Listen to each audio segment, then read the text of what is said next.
Good afternoon and welcome to 365 Days of Amazing Stories with Theo Mayer.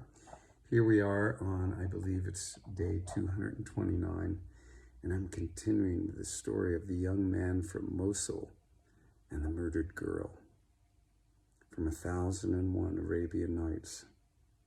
So, it turns out that our young man from Mosul was sitting on his doorstep, house which he had rented in Baghdad, when a woman passed by. Their eyes met. He invited her to come in, and much to his surprise, she agreed. And into the house they went, into the sitting room that was in the main hallway where he entered. They talked a little bit, and then she unveiled her full face. And though I had dreamed that she was beautiful, I saw that she was, well, even more beautiful than I could have ever imagined. Well, seeing her incredible beauty and grace, I thought, I must entertain this woman properly. I asked her to wait a moment. I stepped outside and called to one of the boys that always lingered nearby, ready to do one thing or another for me for a bit of change. And so I asked him to go get some food for us, delicate dishes from a very special place that I knew, and a beautiful vase of wine. Off he went.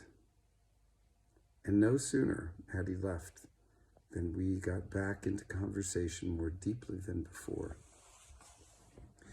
When the boy arrived, I brought it into the dining area and we sat down and we ate and drank together. And the afternoon turned into evening more quickly than we could ever have imagined. So engaged in conversation were we.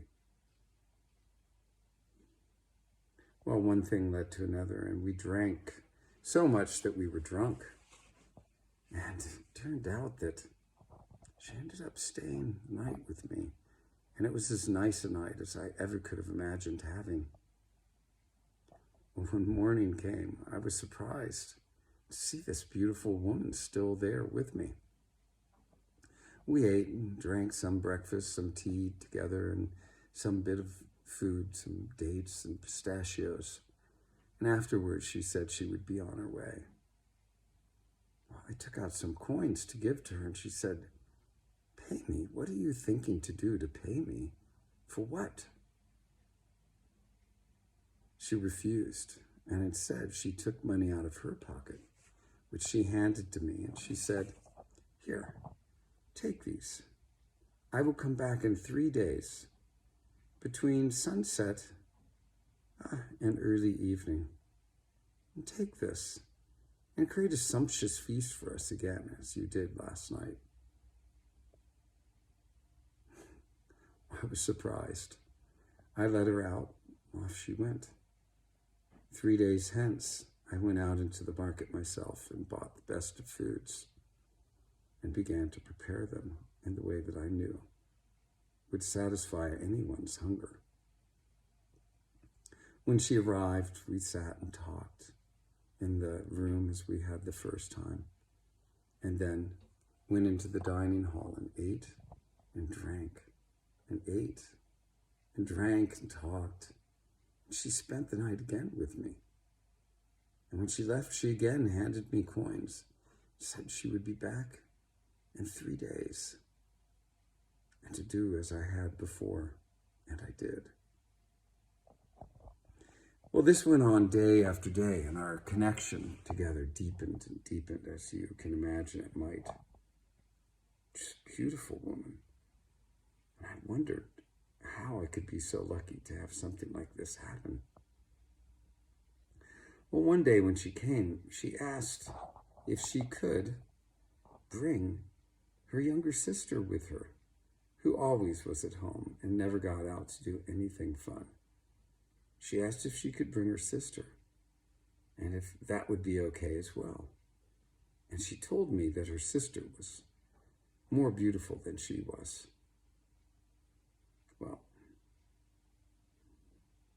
I agreed. And so she handed me more than she had before in money, and I took what she had. And in 3 days, I went out in the market again and bought the best of foods, flowers to put on the table, anything that I thought would be nice and enliven these two young women's lives.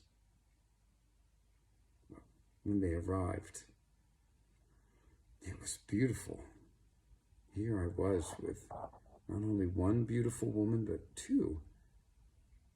And when her younger sister unveiled herself, she was indeed more beautiful than her sister was. And her eyes began to speak to each other, no words spoken.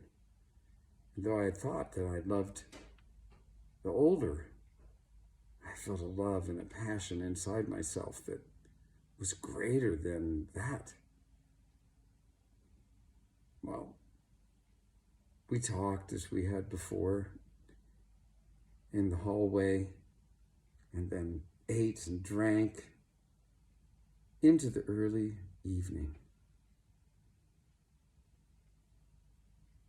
And then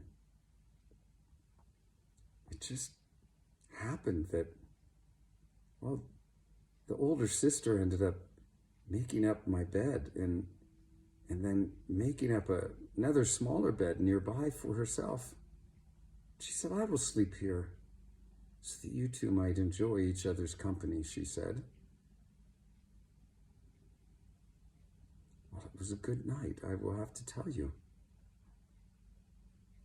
But when I arose in the morning, I was shocked by what I saw. And we'll stop the story there. Find out what happens tomorrow. Thanks for joining.